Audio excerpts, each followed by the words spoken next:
E aí, pessoal, tudo bem? Como é que vocês estão? Espero que todo mundo esteja bem.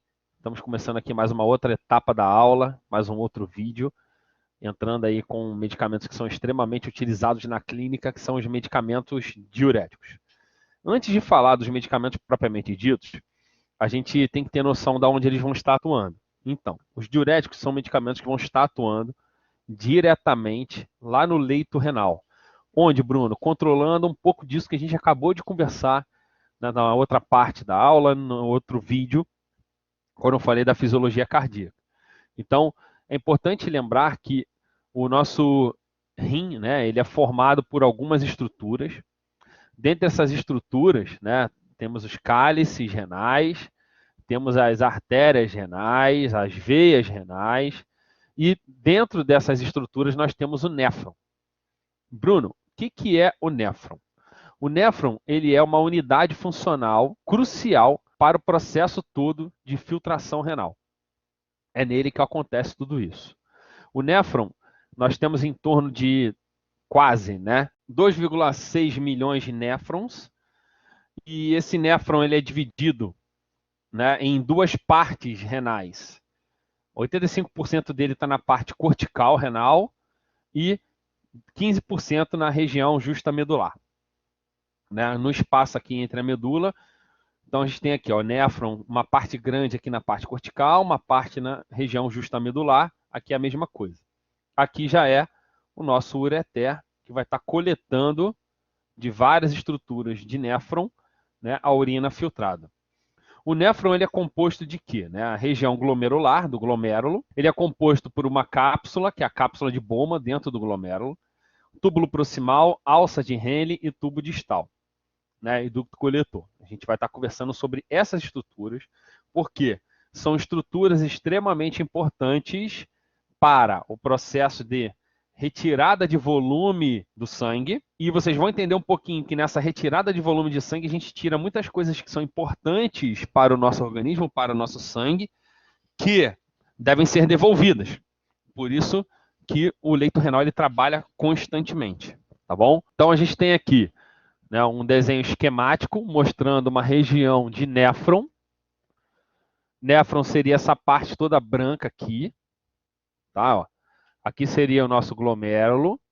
Dentro dele aqui a cápsula de Bowman, onde você tem aqui a arteríola aferente. Tá vendo aqui? Ó? Aferente. Entrando com sangue. Lá vai ocorrer a filtração ali. E sai a arteríola eferente. Tá bom? Essa arteríola eferente, ela sai do glomérulo e vai passar através dos capilares na região peritubular. Peritubular é do lado desses túbulos aqui.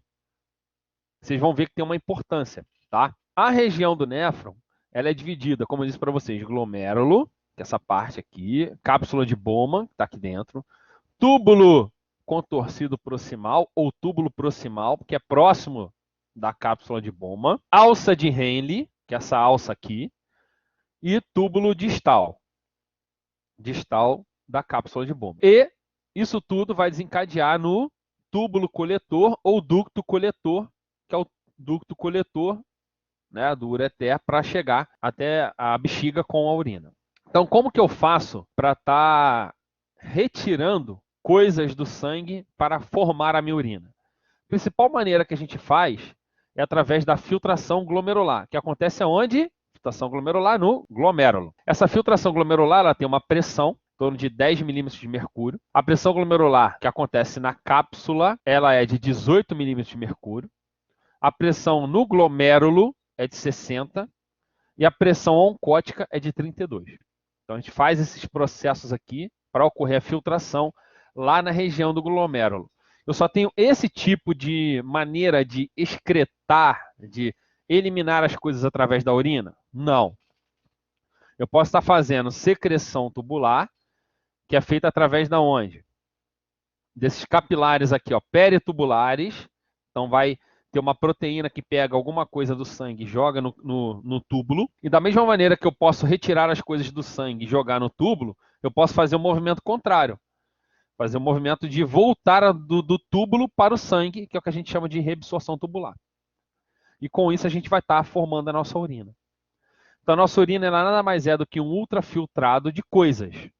Por exemplo, água, sais, moléculas orgânicas em geral, e ela tem um pH em torno de 6. Isso é importante porque quando a gente começar a falar de todas as coisas relacionadas à interação medicamentosa, como a gente já veio falando em outras aulas, outros vídeos, a gente falou que o pH da urina era importante para interferir nessa eliminação. Então, como que ocorre essa formação da urina?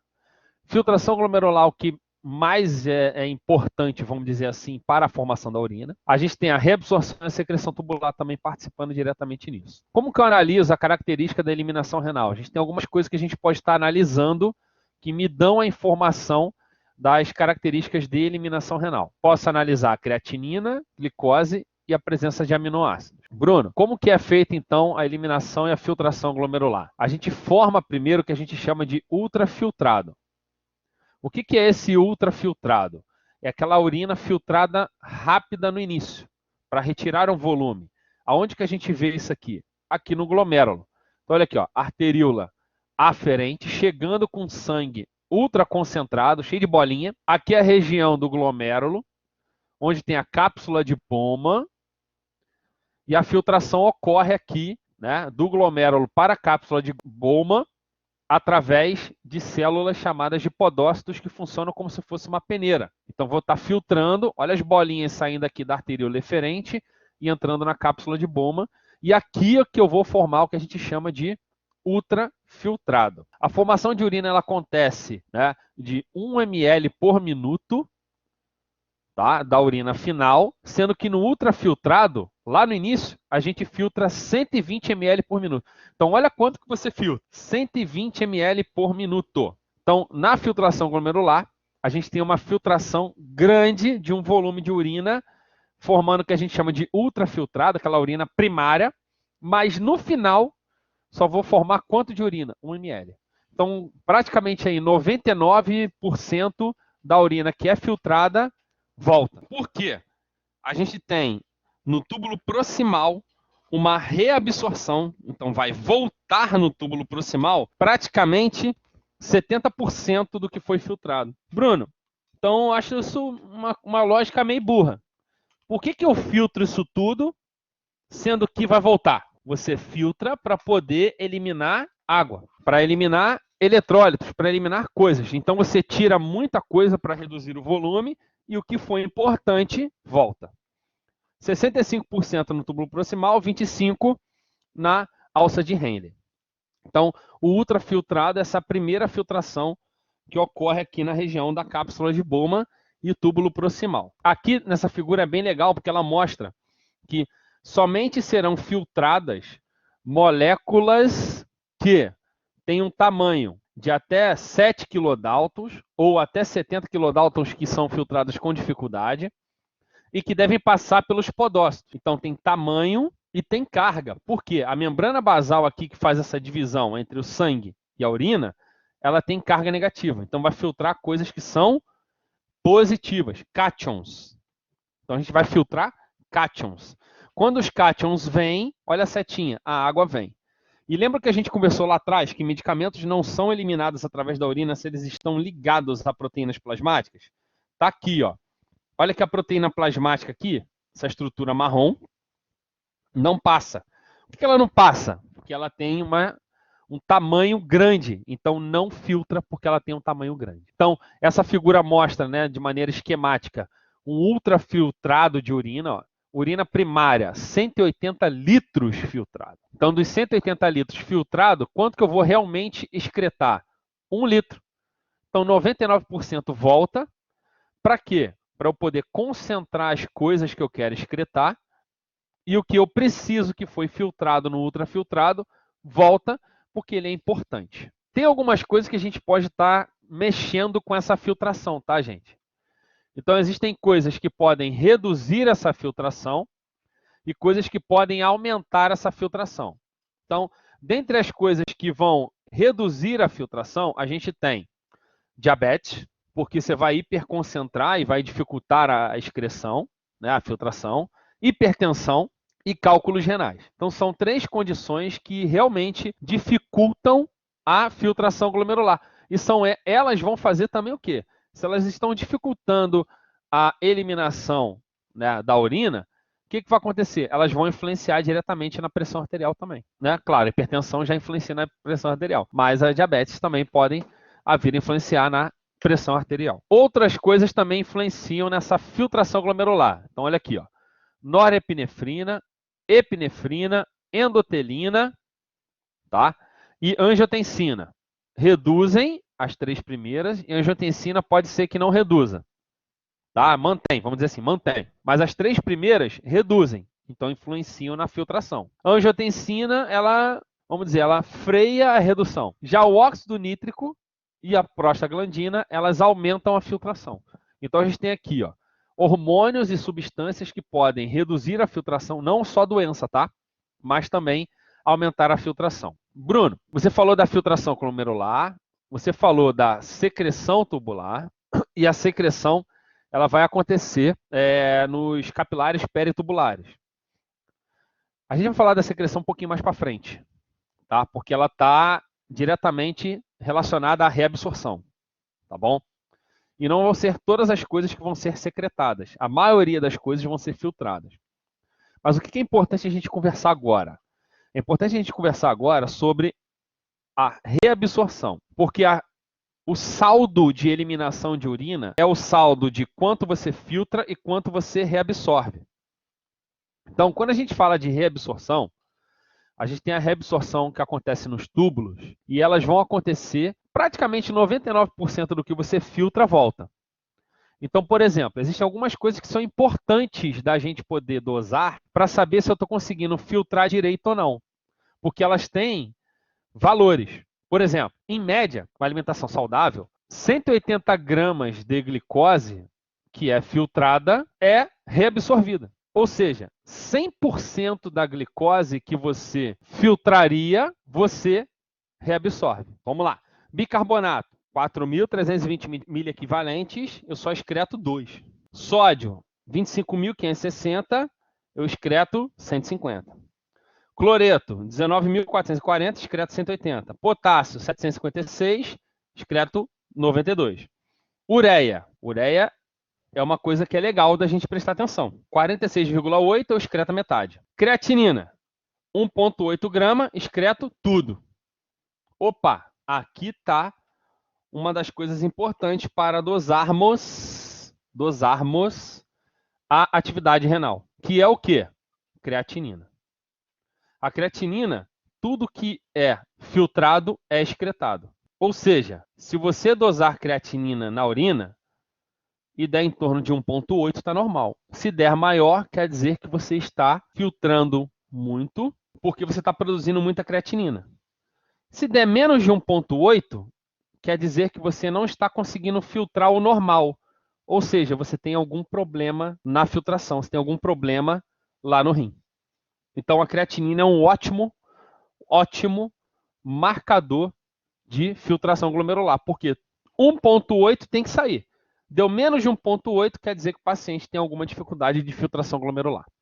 Conseguiram entender isso? Isso é importante para o acompanhamento de atividade renal do paciente. Vamos lá. Dentro das regiões, né, glomerulares, e aí já vou falar para vocês as regiões e depois a gente vai entrar nos medicamentos. A gente tem a reabsorção, já filtrei, né? Filtrei lá, estou com ultrafiltrado, e aí eu tenho o que eu vou reaproveitar após eu já ter filtrado no túbulo proximal. Então, o que volta? Após eu ter filtrado, volta no túbulo proximal. Sódio, cloreto, bicarbonato e potássio. E está setinha aqui, como se fosse, né, aqui o tecido no túbulo proximal, a urina está aqui no meio, volta. Né? Sódio, cloreto, bicarbonato, potássio, água, glicose e aminoácido. Volta. E o que eu vou jogar, secretar na urina? Próton, ácido, né? Urato, sais biliares e oxalato, que são bases orgânicas. Lembrando, 65% volta no túbulo proximal. Alça de Henle, já estou aqui embaixo. Tem dois ramos. Descendente, está descendo, e ascendente que sobe. Tá? Vamos lá. 20% de toda a água ela é reabsorvida aqui. E 25% do sódio e do potássio. Então, no ramo descendente, eu estou fazendo o quê? Reabsorvendo água. Ele é permeável só à água. O ramo ascendente espesso, você está vendo que já é espesso aqui, ó, mais grosso? Ele não é permeável à água. A água é só no ramo descendente. Então, no ramo ascendente espesso, a gente tem o quê? A reabsorção de sódio, cloreto, potássio, cálcio, bicarbonato, magnésio.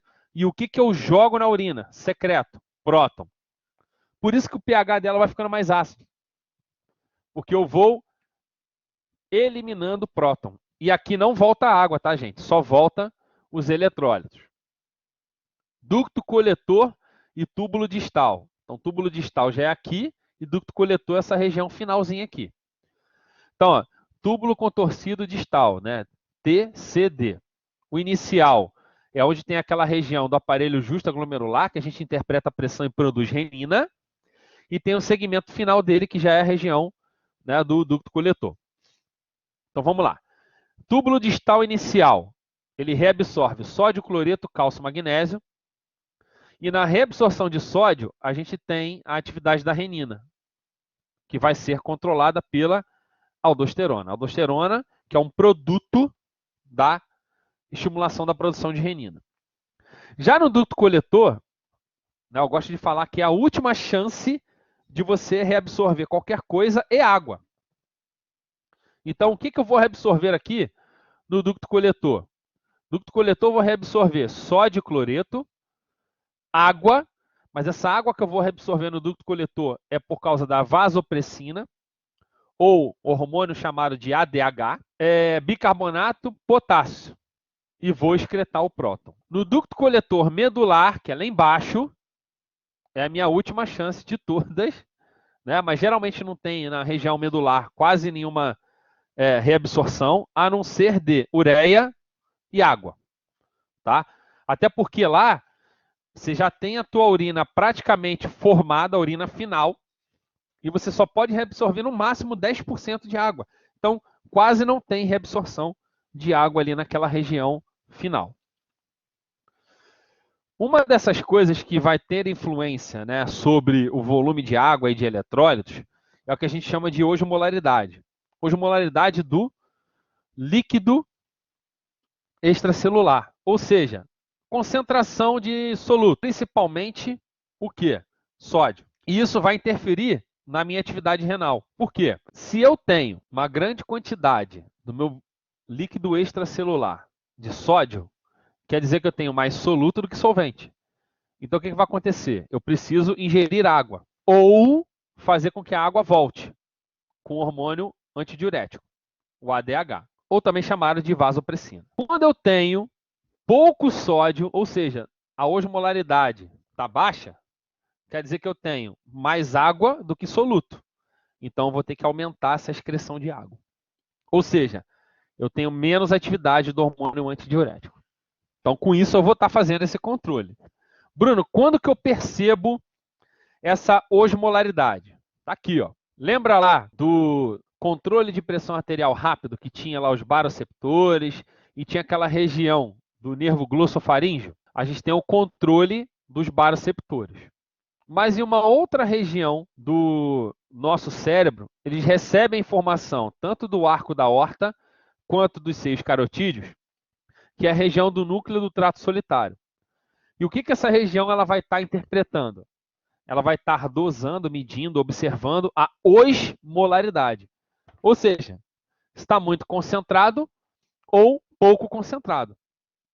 E com isso, a gente tem o controle de elimina mais água ou volta mais água, para poder controlar essa osmolaridade dos líquidos extracelulares e vascular. Então, o núcleo trato solitário está como se fosse ali, né, uma medição constante da osmolaridade, uma das funções. E aí, se você tiver, por exemplo, muito concentrado, eu preciso fazer com que a água que foi filtrada na urina volte.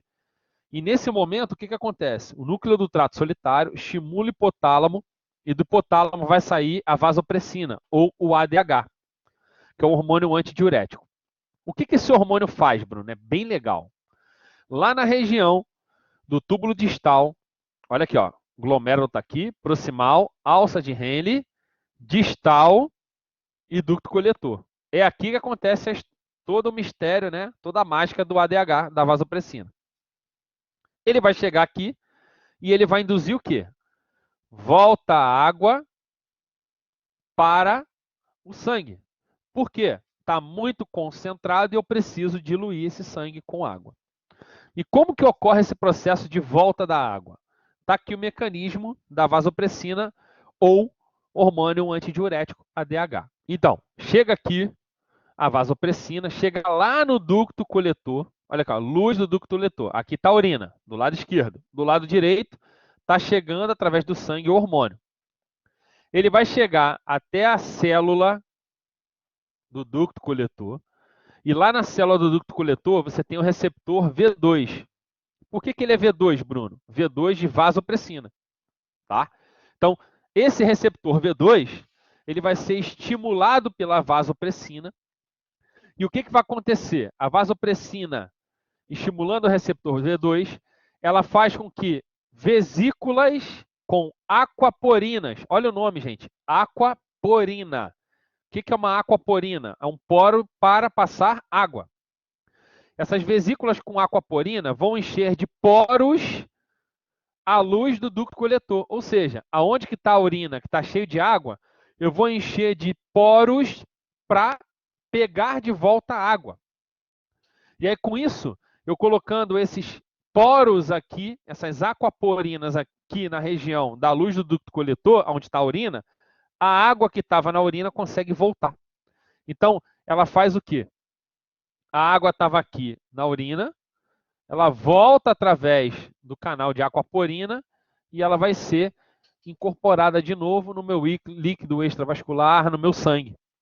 E aí, com isso, eu tenho a retirada de volume de água da urina e vou diluir o meu sangue. Por quê? Diluindo o meu sangue, eu consigo recuperar a osmolaridade dele. Conseguiram entender isso? Esse aqui que é o mecanismo do meu ADH, da minha vasopressina. Ela estimula o receptor V2, vai interferir o que esse receptor V2 na célula do ducto coletor? Na translocação de vesículas com aquaporinas e com isso eu acabo desencadeando uma reabsorção maior de água, porque eu estou precisando. Porque eu só produzi o ADH, por quê? Olha lá. Eu só aumento o ADH porque o plasma, o sangue, está muito concentrado. Porque tem pouca água, o volume é pequeno e a pressão está baixa. Então, eu preciso fazer o quê? Pegar água de novo para fazer o inverso do que está acontecendo. Então, se a osmolaridade está muito alta, está muito concentrado, eu pego água de volta por causa do ADH para diluir. O volume sanguíneo está baixo. Eu pego água de volta para poder aumentar o volume sanguíneo. A pressão arterial está baixa. Eu pego água de volta para aumentar o volume sanguíneo e aumentar a pressão arterial. Então, quais seriam as situações em que eu vou aumentar a produção do ADH? Seguinte, eu aumento a produção do ADH quando está muito concentrado, a osmolaridade está baixa. Eu aumento a produção do ADH quando o volume sanguíneo está baixo e a pressão está baixa. E o paciente geralmente sente o quê? Náusea e hipóxia. Outra coisa, a gente tem também alguns medicamentos que fazem isso, esse aumento da produção do ADH. Morfina, nicotina e ciclofosfamida. Bruno, e a situação em que eu já resolvi o problema e não quero mais o ADH? Você vai fazer a diminuição do ADH. Quando que eu vou diminuir o ADH? Ué, o plasma estava concentrado, voltou água, diluiu o plasma. A osmolaridade caiu. O volume sanguíneo aumentou, a pressão sanguínea aumentou. Opa, preciso do ADH? Não. Então eu diminuo a produção e secreção de ADH. Existem alguns medicamentos e substâncias que fazem isso também, tá, gente? Então tá listado ali para vocês, ó. Álcool, clonidina, haloperidol tem essa função também de redução da produção e liberação do ADH. Então o que a gente falou? A gente falou uma série de coisas e situações em que nós temos o controle de produção de urina, que vai interferir diretamente na produção do ultrafiltrado, da urina final, e o que eu vou poder fazer para reabsorver o que eu preciso ou não, e quem vai estar controlando. No caso aqui especificamente que a gente falou, foi o ADH. O que a gente vai falar agora nesse momento? A gente vai começar a falar de mecanismos de diurese, ou seja, de eliminação, de criação, de aumento de volume de urina. Como que eu faço, Bruno, essa diurese? Diurese nada mais é do que você aumentar o volume da urina para diminuir o volume de sangue. Então, diurético é o quê? É um medicamento em que você vai interferir na reabsorção. Como, Bruno? Vamos lá. Você vai usar esses medicamentos para ele não reabsorver. Quando eu não pegar de volta os eletrólitos, a água não volta.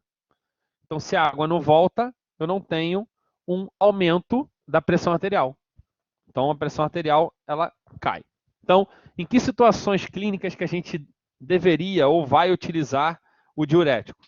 O diurético ele vai ser utilizado quando o paciente tem um aumento de pressão arterial e você quer auxiliar na redução dessa pressão arterial fazendo o quê? Tirando volume de sangue. Por quê? A gente acabou de ver em outra aula, outro vídeo, o quê? Que quando eu reduzo o volume de sangue, eu reduzo o enchimento e o coração bate menos. Então, os medicamentos diuréticos eles são utilizados para que determinado fim? Reduzir volume sanguíneo. Reduzindo o volume sanguíneo, eu tenho uma menor pressão de enchimento e o batimento cai. Então, situações de hipertensão, aumento de pressão arterial, ou onde o volume sanguíneo vai gerar alguma complicação para o paciente, a gente precisa estar fazendo uso dos diuréticos. Os diuréticos, gente, eles são divididos em algumas classes, de acordo do que eles fazem e onde eles vão estar atuando. Então, o que a gente consegue observar aqui? Vamos lá. Então, como é que a gente tem a ação dos diuréticos? O primeiro diurético que eu vou falar com vocês é esse cara aqui, ó. Inibidor da anidrase carbônica. Aonde ele atua? Olha o desenhozinho aqui. Vamos entender o desenho para a gente entender o que acontece. Olha só. Glomérulo, túbulo proximal. Alça de Henle, ducto coletor, túbulo distal. Então, aonde que o inibidor da anidrase carbônica funciona? Funciona no túbulo proximal. Então, a gente tem aqui acetazolamida, diclorfenamida e metazolamida. Seriam os medicamentos que estariam atuando nesta enzima chamada de anidrase carbônica que está no túbulo proximal. Primeiro, o que eu vou mostrar para vocês? O que a anidrase carbônica faz para você pegar de volta coisas da urina e reabsorver? Por quê? Quando eu falar isso primeiro, vocês vão entender que quando eu inibir ela, eu vou excretar coisas através da urina e vou ter o efeito diurético. Então vamos lá entender. Seguinte, a anidrase carbônica, ela está simbolizada por esse símbolo aqui, ó, AC, anidrase carbônica. A gente tem a anidrase carbônica que está onde? Que está aqui, ó, atuando lá na urina, e tem a anidrase carbônica dentro da célula do túbulo proximal.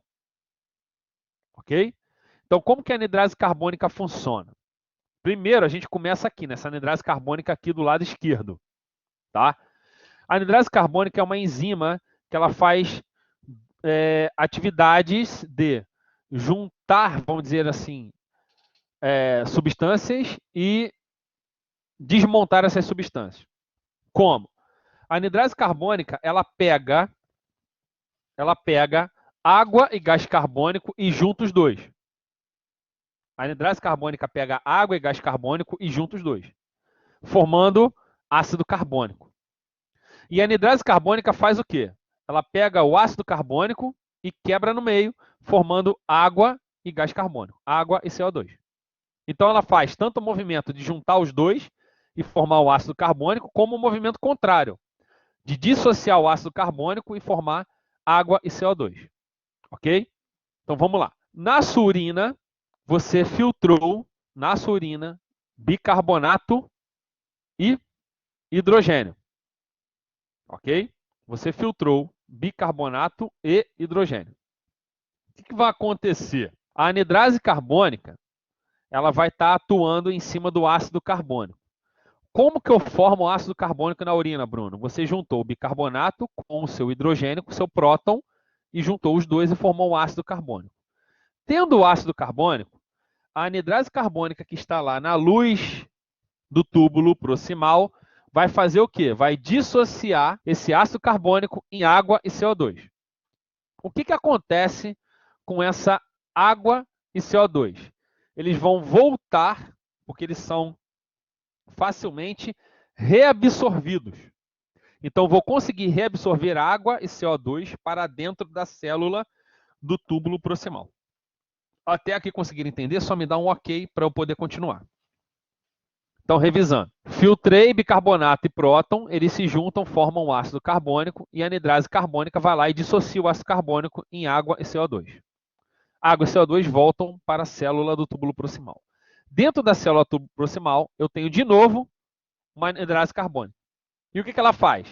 Assim como ela se separa, ela junta o CO2 e a água e forma dentro da célula ácido carbônico. Esse ácido carbônico, ele rapidamente é dissociado em próton e bicarbonato dentro da célula. E o que vai acarretar isso tudo dentro da célula? Seguinte, quando eu dissocio em próton e bicarbonato, lembra, o mecanismo original é você pegar coisas que estão na urina para que elas possam voltar. Então, eu quero fazer, por exemplo, que o sódio volte. Mas para o sódio voltar, eu preciso produzir o que dentro da célula do tubo proximal? Próton. Porque olha só, para o sódio voltar, eu vou ter que jogar o próton na urina e o sódio volta. Eu quero que o sódio chegue aqui. Ele está voltando pelo menos aqui inicialmente para dentro da célula. Uma vez que esse sódio voltou aqui para dentro da célula, tá? Ele pode voltar para o sangue, ó, que é o interstício sangue que está na direita. Ele pode voltar para o sangue de dois caminhos. Um caminho sendo transportado junto através do cotransportador bicarbonato sódio, então os dois voltam para o sangue, ou usando, né, um transportador com gasto energético, que é a bomba de sódio potássio ATPase. Então, das duas maneiras aqui, o que eu estou fazendo? Eu estou pegando o sódio que estava na urina, que eu excretei demais, e está voltando para o sangue. Quando o sódio volta junto com ele a água. Então, eu vou voltar nessa figura, mas presta atenção nessa. Olha aqui, ó. Quando eu vou fazer, aqui, ó, inibindo a anidrase carbônica, eu tenho bicarbonato, água, sódio, cloreto que estava na urina. Ok? Isso aqui tudo volta para o sangue, através dos mecanismos que a gente acabou de ver aqui. A anidrase carbônica, atua no ácido carbônico, volta a água CO2, ela junta de novo água CO2, produz ácido carbônico que dissocia em bicarbonato e próton. O próton troca com sódio, o sódio volta. Bicarbonato volta através do sim transportador bicarbonato sódio e volta aqui junto, sódio e bicarbonato. E além disso, eu tenho a bomba de sódio potássio ATPase para fazer o sódio também voltar. Então, esse aqui é o mecanismo normal. Como que eu faço para ter a diurese? Diurese quer dizer que eu aumente a excreção das coisas que estão aqui na luz, que estão na urina. Então, o que o inibidor de anidrase carbônica faz? Presta atenção. Ele vai inibir a enzima. Se eu inibir a enzima, eu não tenho CO2 e água. Perfeito? CO2 e água não sendo formados, eles não voltam para a célula. Então, essa anidrase carbônica aqui, além de estar inibida, ela não vai conseguir juntar o CO2 e água. Então, ela não vai formar ácido carbônico. Se eu não tenho ácido carbônico, eu não tenho bicarbonato e eu não tenho próton. Se eu não tenho bicarbonato e próton, esse trocador não funciona, então o sódio não volta. Conseguiram enxergar isso?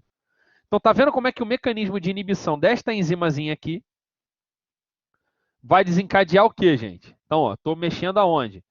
Na anidrase carbônica. Ela vai desencadear em diminuição de água e CO2, diminuição de ácido carbônico aqui dentro, não tem próton, não volta sódio, então não tenho reabsorção de sódio. Se o sódio fica na urina, a água também fica, aumentei o volume de urina e estou excretando coisas, né? Todas as coisas que iriam voltar, eu vou estar excretando. Por exemplo, olha aqui, eu excreto bicarbonato, que ia voltar, não volta. Potássio, que ia voltar, não volta. Cloreto, que ia voltar, não volta. Sódio, que ia voltar, não volta. E junto com esses caras todos, quem vai? A água. Então, os inibidores da anidrase carbônica, eles bloqueiam a anidrase carbônica no túbulo proximal e vão favorecer que se mantenha na urina, que a gente faça a excreção de bicarbonato, potássio, cloreto, água e sódio. Além disso, presta atenção, vou voltar rapidinho. Se eu bloqueio esse trocador e eu não vou ter mais próton na urina, o que acontece? A minha urina ela vai ficar alcalina. É uma outra coisa que o inibidor de anidrase carbônica faz, deixa a urina alcalina. Porém, vamos lá, a gente está falando do primeira etapa. A gente está falando aqui, ó, da primeira etapa de reabsorção. Então, eu estou fazendo o quê? Inibindo a anidrase, eu não estou deixando isso aqui funcionar. É extremamente efetivo, Bruno? Não, não é extremamente efetivo. Por quê? Porque eu tenho a alça de Henle e o ducto coletor e o túbulo distal para reabsorver. Eu estou inibindo, gente, a etapa inicial. Então, inibir a etapa inicial não resolve o meu problema. Não é à toa que inibidores de anidrase carbônica, eles não são muito utilizados como diuréticos, são raramente utilizados como diurético. O que a gente tem é a acetazolamida sendo utilizada como inibidor de anidrase carbônica, onde? No olho. Para quê? Para diminuir a produção do humor aquoso e diminuir a pressão intraocular. Isso ela é utilizada. Tanto ela quanto a diclorfenamida e a metazolamida, que são mais novos, mas usados na formulação de colírio, para diminuir a produção de humor aquoso que a gente tem a participação do bicarbonato. Então, como efeito diurético, eles não são tão importantes, porque é a primeira etapa e você pode reabsorver nas etapas seguintes. Efeitos adversos: acidose metabólica, cálculo renal, perda de potássio, sonolência e parestesia são consequências do uso da acetazolamida, inibidores de anidrase carbônica. Interações, né? Então tá aqui, ó. Aumenta a reabsorção renal de. Quem que volta se eu usar o inibidor de anidrase carbônica? Todos esses medicamentos que estão listados aqui, ó. Então, se eu utilizar esses medicamentos que estão aqui, mais o inibidor de anidrase carbônica, eu vou aumentar o efeito deles todos. Por quê? Eu aumento a reabsorção deles. E olha que interessante. É contraindicado o inibidor da anidrase carbônica, por quê? Em pacientes que têm cirrose hepática, eles produzem muita amônia. Então, se eu inibir a anidrase carbônica, eu também vou interferir na excreção de amônia. E o paciente com cirrose, ele concentra amônia. Se você evitar a excreção de amônia, você pode causar no paciente com cirrose hepática uma encefalopatia hepática. Então, basicamente, inibidores de anidrase carbônica utilizados para tratamento de glaucoma com redução da produção de humor aquoso. Outros diuréticos que a gente tem são os diuréticos osmóticos. Osmóticos, gente, já mexe com osmolaridade, então mexe com volume direto. Então, eles fazem o quê? Reduzem a reabsorção de sódio de água, aumentando o volume de fluido extracelular. Isso faz o quê? Inibe a renina, aumenta a pressão osmótica na região tubular e você consegue eliminar um volume grande de urina, além deles aumentarem a vasodilatação. Então, os diuréticos osmóticos que a gente conhece são glicerina isosorbida, que são por via oral, manitol e ureia, que são venosos. Então, são o quê? São substâncias que são facilmente filtradas no glomérulo, não são, reabsorvidas nos túbulos, então elas ficam presas na urina formada, e elas fazem o quê? Elas atraem água. Por isso que elas aumentam o volume da urina. Ok? Então, o que acontece? Está aqui, ó. Por exemplo, efeito do manitol no túbulo proximal. Paciente normal do lado esquerdo e paciente que tomou o manitol do lado direito. Paciente normal. Filtrei, ultrafiltrado. Olha as setinhas aqui, ó, fazendo a água voltar. Aqui embaixo é a urina formada. Olha aqui o volume da urina, pequenininho. Vou botar o quadradinho para vocês verem, ó. Olha aqui a reabsorção de água normal, formando pouca urina. Tá aqui. Olha do lado direito, quando o paciente toma o manitol. Manitol, essa bolinha vermelha. A bolinha vermelha ela é filtrada, tá aqui, ó. E ela atrai e deixa com ela quem? Água. Você vai perceber que a setinha de reabsorção, ela diminui.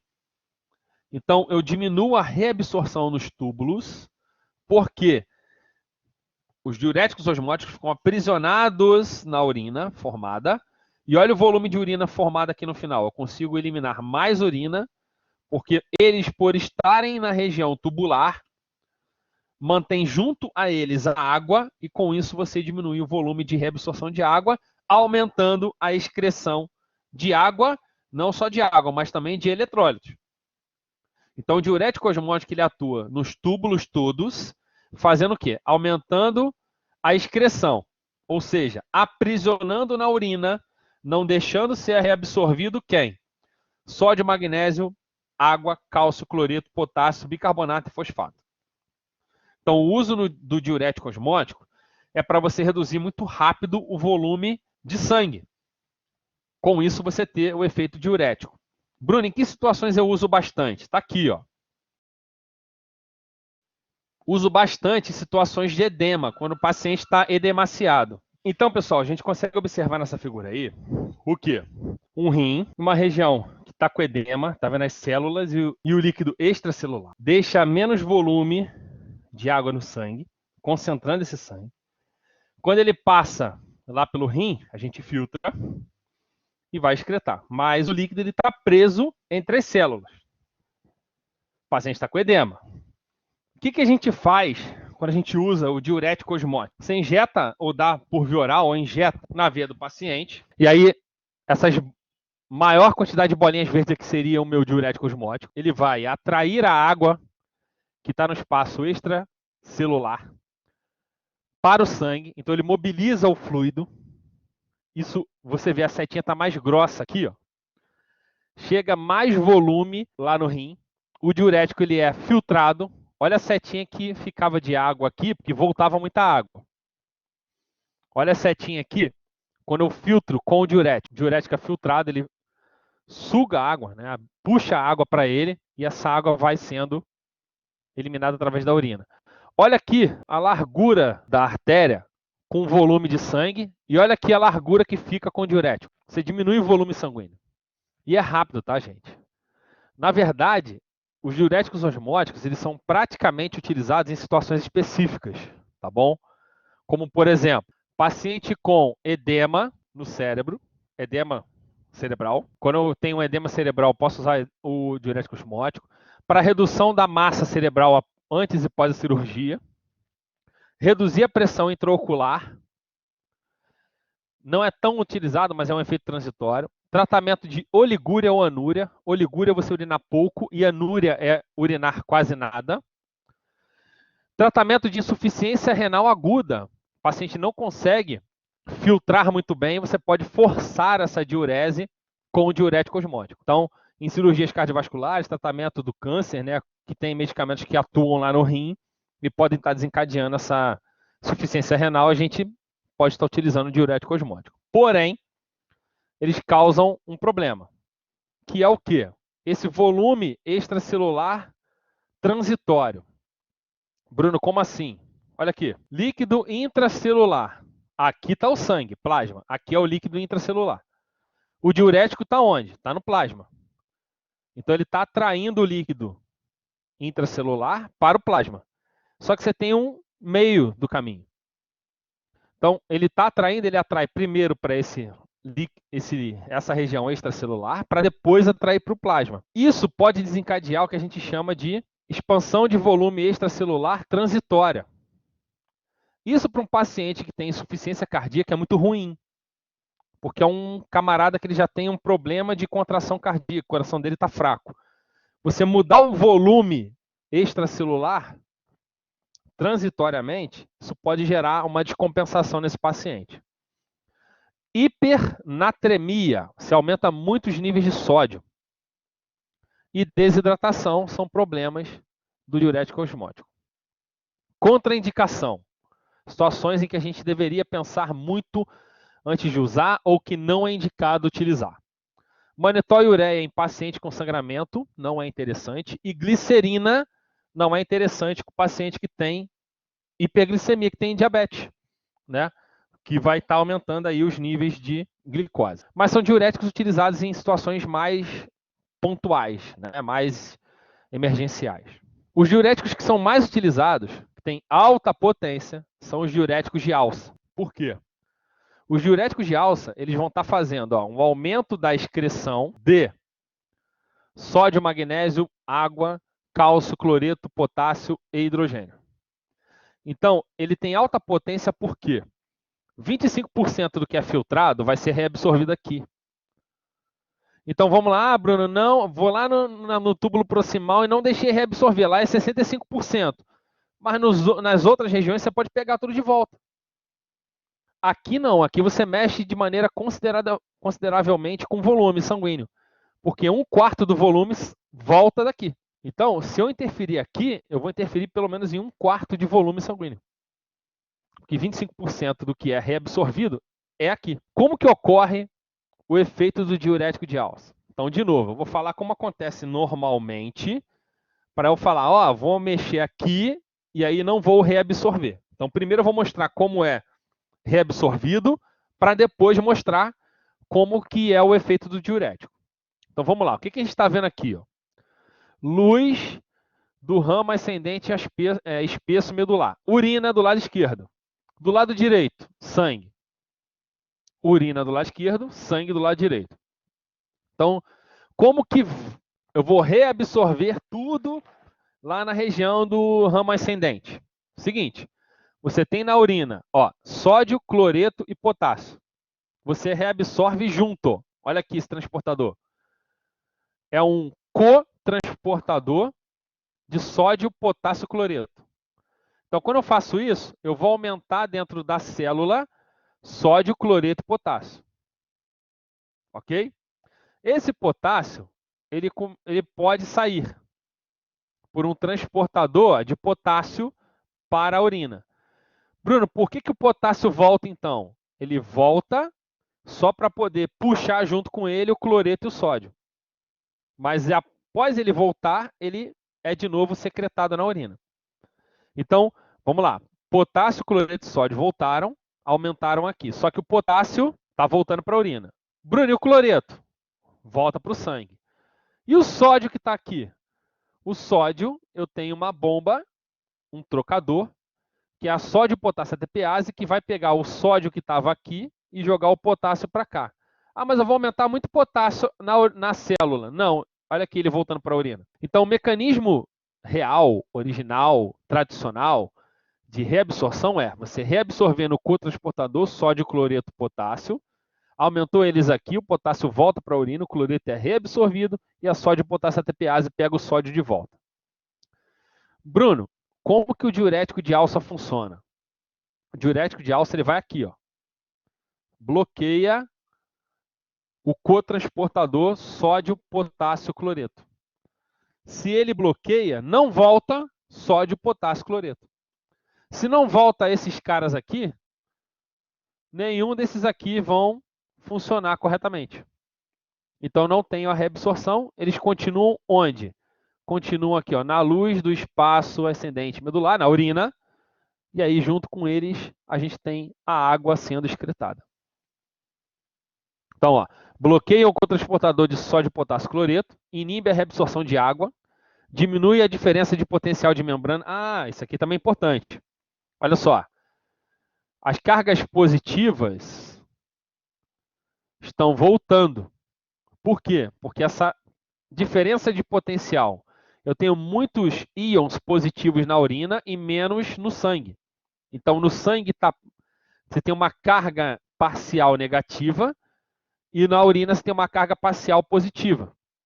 Então, essas cargas parciais aqui, essa diferença de potencial negativo aqui, esse negativo lá no sangue atrai os íons positivos. Quando você começa a bloquear isso aqui tudo, você diminui essa diferença de potencial e você desfavorece o retorno desses eletrólitos aqui. Então, com isso, o que acontece? Eu excreto muito cálcio e magnésio, que iriam voltar por aqui, não por transportadores. Isso vai ser uma consequência, que a gente vai falar lá na frente, dos efeitos colaterais dos diuréticos de alça. Quem são eles? Ó, a gente tem derivados do ácido fenoxiacético, né, ácido etacrínico, tienílico, né, o marbafeno e a indacrinona. Mas os maiores usos que a gente tem são esses aqui, ó. Os benzoatos desulfamídicos, dentre eles o mais utilizado, furosemida, mais conhecido, né? Bumetanida, piretanida, né? São derivados dos benzoatos sulfamídicos, mas a furosemida é o mais conhecido. Então, mecanismo de ação, inibe o cotransportador de sódio, potássio, cloreto. Uso clínico, insuficiência cardíaca crônica, cirrose hepática, edema, síndrome nefrótica, entre várias outras atividades. Efeitos colaterais, está aqui embaixo de azul. Efeitos que também temos o uso. De vermelho, são os efeitos que são agudos, críticos, e de azul são os efeitos que a gente pode estar utilizando os diuréticos de alça no tratamento de doenças. Então, em vermelho seriam situações emergenciais e o de azul no tratamento. Então, por exemplo, hipertensão, tratamento com uso de furosemida. Uma overdose de alguma substância, eu posso usar furosemida. Hiponatremia, tratamento agudo de hipercalcemia, também posso estar utilizando. Em cima de vermelho são os tratamentos emergenciais, embaixo tratamento mais crônico. Efeitos colaterais. Vamos lá. Um dos maiores problemas que a gente tem com o uso de diuréticos de alça é, vamos lá, eliminação excessiva de magnésio. Então, o paciente ele tem uma hipomagnesemia, porque ele tem uma menor concentração de magnésio, porque ele está excretando demais. Nós temos desidratação. É um efeito, na verdade, de todos os diuréticos que podem estar causando, né? Ototoxicidade. É um efeito também comum dos diuréticos de alça. Alcalose metabólica hipocalêmica. Por quê? Pouco potássio. Porque ele aumenta e favorece a excreção de potássio. Não é à toa que todos esses eletrólitos, gente, eles devem ser monitorados o tempo inteiro quando a gente está usando algum diurético. Por quê? Se você excreta muito esse eletrólito, você pode gerar um problema para o paciente. Se você reabsorve muito, você também gera. Então, mesmo com o efeito dos diuréticos, a gente fica o tempo inteiro aí controlando esses eletrólitos. O diurético de alça pode causar hiperuricemia, uma concentração muito grande no paciente de ácido úrico. Isso vai ser importante para um tipo de paciente que eu vou falar já na frente. Uma outra coisa que é comum são esses derivados, eles causarem alergia em pacientes que têm alergia a sulfa, porque eles são derivados sulfamidínicos. Então, é importante saber se o paciente tem alergia a sulfa, porque se ele utilizar a furosemida ou qualquer outro derivado desse, tem uma chance grande, né, de causar a reação alérgica também no paciente. Interações medicamentosas. Vamos lá. Eu tenho interação medicamentosa com aminoglicosídeo, que são antibióticos, anticoagulantes, onde você aumenta a potência, glicosídeos digitálicos, que a gente vai conversar em outras aulas, como a digoxina, que você pode causar arritmia, por causa da perda de potássio, sulfonilureias, que são medicamentos utilizados para tratamento de diabetes. Você pode causar uma hiperglicemia no paciente por excretar demais a sulfonilureia e ela não funcionar muito bem. Os anti-inflamatórios diminuem o efeito do diurético de alça e o diurético de alça diminui o efeito do lítio, que é um medicamento utilizado para a bipolaridade. Então, em cima disso aqui, a gente tem todos os efeitos colaterais e interações medicamentosas dos diuréticos de alça. Mas, já ressalto para vocês, são medicamentos que são exaustivamente utilizados e têm uma grande importância clínica, tá? São os mais utilizados. Não são os únicos, mas são um dos mais utilizados. Outra classe que a gente tem são os diuréticos tiazídicos. Os diuréticos tiazídicos são medicamentos que a gente acaba atuando onde? Lá na região mais distal, no túbulo distal. Então, a gente tem uma série de medicamentos diuréticos tiazídicos que são utilizados aí na clínica. Então, por exemplo, a clortalidona, hidroclorotiazida, né, na verdade é um dos mais conhecidos, né, de uso aí como diurético tiazídico. Vamos lá. Para que eu uso o diurético tiazídico? Eu vou usar para hipertensão, eu vou usar o diurético tiazídico para insuficiência cardíaca, para melhorar um pouquinho, né, a atividade do coração. Ele é utilizado junto, né, com a metolazona. Ele é utilizado junto com o diurético de alça para o edema resistente, na prevenção de cálculos e na diabetes insípidos nefrogênica, né? Tá faltando o, mas é nefrogênica. Que é o quê? Um distúrbio, né, de controle de água, onde os rins não conseguem reter água que é filtrada, então ela volta. Então posso estar usando diurético de alça para eliminar essa água. E a gente tem algumas situações que a gente ou pensa muito seriamente, né, desculpa, de utilizar esse diurético tiazídico, que é o paciente com gota por causa da hiperuricemia, paciente que usa glicocorticoide e paciente com insuficiência cardíaca.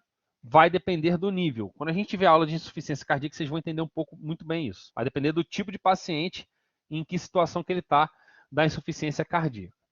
Mas, Bruno, como que esse diurético tiazídico funciona? Vamos lá, de novo.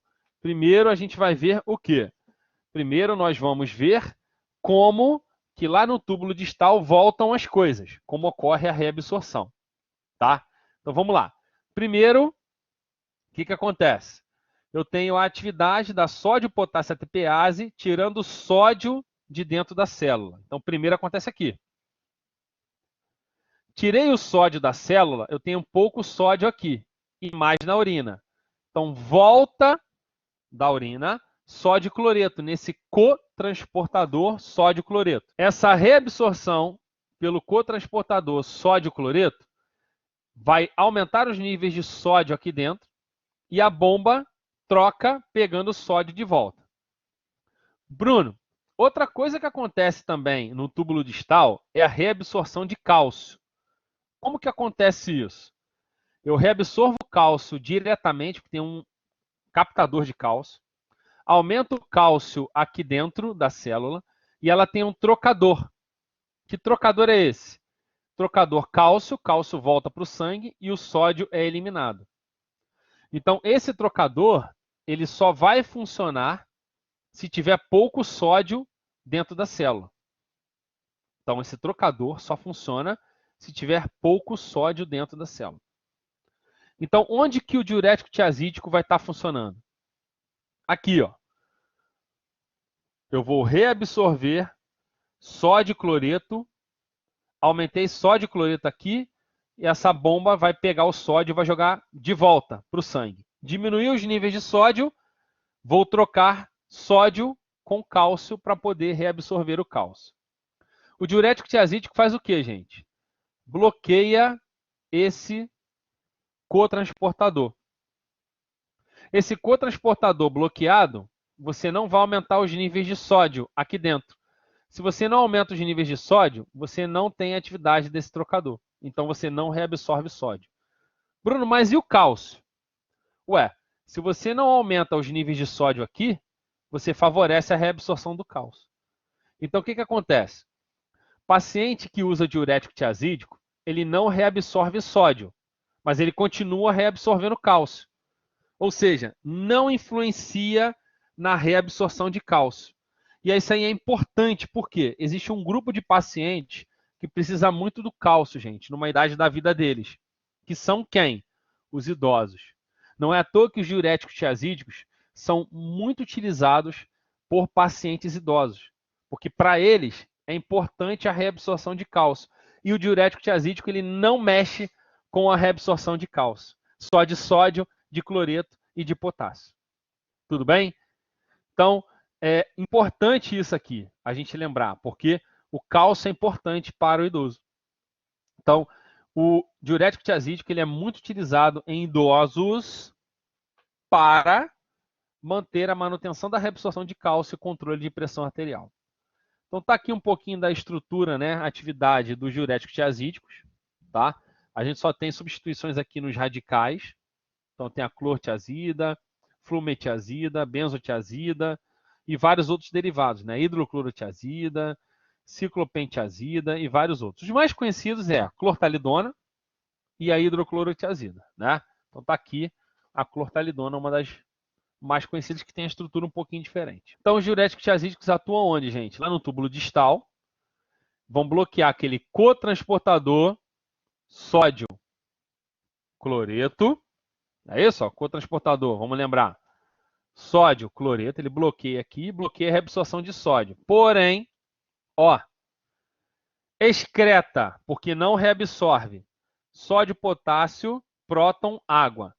E não excreta, porque consegue reabsorver cálcio. Eles geralmente são utilizados para a redução da hipocalemia, causadas por outros medicamentos. Nessa associação, eu vou utilizar o diurético tiazídico e outros medicamentos para reduzir a hipocalemia, como o diurético poupador de potássio, que a gente vai ver já já na frente. Vamos lá, diuréticos tiazídicos, eles têm uma toxicidade? Tem, Bruno. Ó, já falei, aumenta os níveis de ácido úrico, causa hiponatremia, que excreta muito sódio, diminui intolerância à glicose, secreção de insulina, aumenta colesterol, causa fadiga, junto, né, utilizado concomitante com quinidina. Interações medicamentosas. Os diuréticos tiazídicos reduzem o efeito de, tá aqui, ó, anticoagulante, sulfonilureia, insulina e uricosúrico. Diuréticos tiazídicos aumentam o efeito de, potencializam quem? Glicosídeo cardíaco, anestésico e lítio. Então, essas aqui são algumas interações medicamentosas. Últimos diuréticos que a gente vai falar propriamente ditos, né? Que tem atividade lá naquela região final do ducto coletor, é os diuréticos poupadores de potássio. Geralmente os poupadores de potássio eles não são utilizados exclusivamente como diurético, mas associados. Por quê? O nome diz, diurético poupa potássio. E todos os outros diuréticos a gente viu que faz o quê? Você excreta muito potássio. Então muitas das vezes você pode utilizar os outros diuréticos com esse, para evitar a perda de potássio. E por que o potássio ser perdido é ruim, Bruno? O potássio sendo perdido causa arritmia. Então, é interessante você fazer associação em alguns pacientes do diurético de alça, diurético tiazídico e poupador de potássio para evitar a perda de potássio e evitar uma arritmia no meu paciente. Quem são os diuréticos poupadores de potássio? A gente tem amilorida e triantereno, que vão bloquear canal de sódio, vocês vão entender, e antagonistas de aldosterona, que é a espironolactona, mais conhecido, e a canrenona. Eles atuam lá na região do túbulo distal. Vamos ver o que eles fazem. Primeiro de tudo, eu vou ver como que ocorre naturalmente. Então é o seguinte, produzir renina. Renina produziu angiotensina 2. Angiotensina 2 vai lá interferir na produção de aldosterona. A aldosterona chega aqui nessa célula do ducto distal. E o que a aldosterona faz? Produz um montão de... induz a célula, né, a produção de um monte de canal de sódio. Além de canal de sódio, produzir um monte de bomba de recaptação de sódio. Ó. Então, o que acontece quando eu encher aqui essa célula de um monte de captador de sódio? O sódio que estava na urina todo volta para a célula. Uma vez que voltou para a célula, o trocador pega o sódio e volta para o sangue. Isso é a função da aldosterona. O que a amilorida e o triantereno fazem? A amilorida e o triantereno, eles bloqueiam isso aqui, ó, esse canal de sódio. Se bloquear esse canal de sódio, ele não volta para a célula e, consequentemente, não volta para o sangue. Pronto, efeito diurético. Elimina sódio e vai com ele água. O que a espironolactona faz? A espironolactona eu vou botar de vermelho. A espironolactona, ela bloqueia a atividade da aldosterona. Então, qual é a consequência final da espironolactona? Ela bloqueia a produção desse transportador de sódio e bloqueia a produção do trocador. Isso desencadeia o quê? Que na urina continue o sódio lá, você excrete o sódio junto com a água. Por isso que eu tenho esse efeito diurético, tá? Mas cada um no seu determinado local. A amilorida e triantereno direto no canal de sódio e a espironolactona nos receptores de aldosterona. Então tá aqui, ó. A amilorida e triantereno bloqueia canal de sódio, diminui a secreção de potássio. Espironolactona bloqueia o receptor de aldosterona intracelular. Vamos lá. Indicações do diurético poupador de potássio. Foi o que eu já falei. Olha aqui. Associada a outros que perdem potássio. Ponto. Os outros usos, tá, gente? São usos relacionados à aldosterona. Olha lá. Produção grande de aldosterona. Hiperaldosteronismo. Primário e secundário, você bloqueia a aldosterona. Tratamento longo de cirrose hepática e tratamento de insuficiência cardíaca, ele entra para melhorar o perfil de contração cardíaca, que os outros medicamentos poderiam estar causando problema, os outros diuréticos. Problemas de toxicidade. Vamos lá. Hipercalemia, você pode aumentar muito o potássio, isso pode gerar uma acidose metabólica. E a aldosterona gera outros problemas, como ginecomastia, aumento de mama, cálculo, insuficiência renal aguda a longo prazo. Contraindicações: trianterena no paciente com cirrose, espironolactona no paciente que tem úlcera. Bruno, como é que a espironolactona funciona? Você falou que atua no receptor de aldosterona e eu não entendi muito bem. Tá aqui, ó. A aldosterona, ela tem o receptor dela que é no citoplasma. Então ela vem no sangue, entra nessa célula do ducto distal e se liga no seu receptor. Isso vai fazer o quê? Produzir mais captador de sódio, transportador de sódio e mais bomba de sódio e potássio ATPase. Então o que a espironolactona faz? Bloqueia esse receptor e bloqueia essa produção. Então você tem menos canal de sódio e menos trocador, né, da sódio potássio ATPase. Com isso, o sódio fica aprisionado na urina e o sódio aprisionado na urina vai embora e o potássio que iria sair na urina, eu acabo fazendo o quê? Impedindo que ele saia. Por isso que poupa potássio. Ok? Vamos lá, antes de finalizar, vamos falar um pouquinho sobre os parâmetros farmacocinéticos de todos. Tá? Então tá aqui, ó. Tiazídicos, eles aqui. Diurético de alça, tá aqui. Inibidor de anidrase carbônica e poupador de potássio. Essa tabela é bem legal. Mostra quem é dado por qual via, se oral ou só intravenoso. A maioria oral, bom. O início de efeito deles, né, o onset, início de efeito, ele é curto, 1 hora em média. Alguns são até mais rápidos, venosos. Tempo de meia-vida é um intermediário prolongado. Você tem alguns aqui que são poucas horas e outros são muitas horas. Vai depender do tipo de paciente que você utilizar. Mas o que eu quero ressaltar é o seguinte, essa última coluna da tabela. Como que ele vai ser excretado? R é excreção renal, B é excreção biliar, M é metabolizado no fígado. Então, se você vê aqui, todos os diuréticos, todos eles têm um padrão de excreção renal. Por que você está ressaltando isso, Bruno? Porque é importante você ressaltar que pacientes que tenham qualquer problemas renais vão interferir na excreção dos medicamentos que são diuréticos.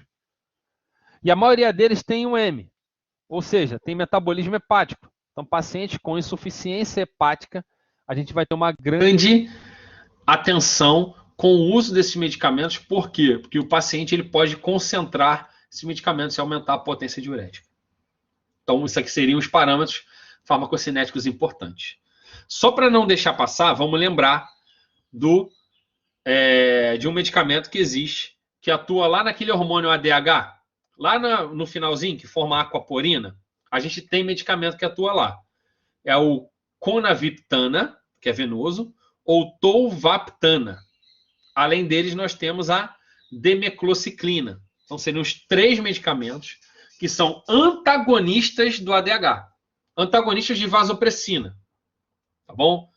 Eles são basicamente utilizados quando o paciente tem uma produção excessiva, vamos dizer assim, de hormônio ADH de vasopressina. Tá bom? Então, qual o mecanismo de ação deles? Vamos lembrar primeiro como a vasopressina funcionava. Ó, o ADH tem o seu receptor V2 e faz as aquaporinas aparecerem todas aqui e você reabsorve água. O que esses antagonistas fazem? Aqui, ó, vai aqui e bloqueia esse receptor. Consequentemente, você não vai translocar as aquaporinas e vai reduzir a absorção de água e dar o meu efeito diurético. Tá? Em que situações que eu posso utilizar eles? Né? Em situações em que eu tenho a necessidade extrema de bloquear o efeito antidiurético, como, por exemplo, eu falei aqui, numa secreção inapropriada de hormônio antidiurético. Problema de usar esses medicamentos. Vamos lá. Pode causar uma hipernatremia grave, diabetes insípidos, você perde a capacidade de reabsorver, insuficiência renal e ressecamento de boca e sede. Então, a gente tem um problema em bloquear demais o hormônio antidiurético com esses medicamentos. Resumindo a nossa aula, que a gente falou muita coisa, muita informação, mas foi muito legal, porque isso aqui, quando eu começar a entrar em cardiomiopatias ou cardiovalvopatias, eu vou estar falando dos diuréticos e vocês vão lembrar muito bem de onde eles vão estar atuando. Então, o que a gente tem aqui?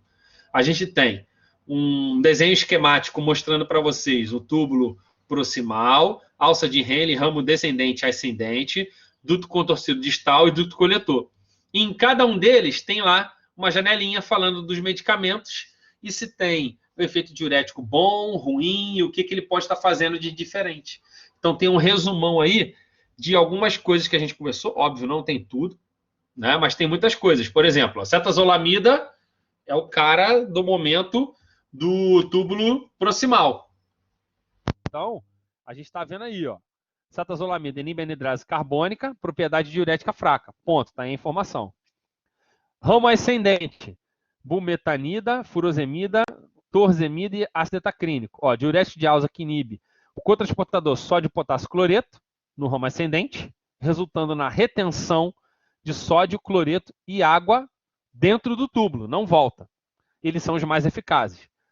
Tiazídico inibe a reabsorção, bloqueando o cotransportador sódio-cloreto, resultando na retenção de água dentro do túbulo, sódio, cloreto e água no túbulo. É mais comum utilizado no tratamento de hipertensão, principalmente nos idosos. Espironolactona, miloride, triantereno. Espironolactona, antagonista de aldosterona. Inibe a reabsorção de sódio e secreção de potássio pela aldosterona. A miloride, triantereno bloqueia a reabsorção de sódio. Então, eles são utilizados para evitar a perda de potássio, que os outros diuréticos causam. Espero que vocês tenham gostado. Revejam os vídeos, revejam as aulas, porque isso é importante para vocês aprenderem cada vez mais sobre o uso dos diuréticos para o tratamento de diversas patologias. Espero que tenham gostado. Até uma próxima aula, até um próximo vídeo. Um grande abraço a todos.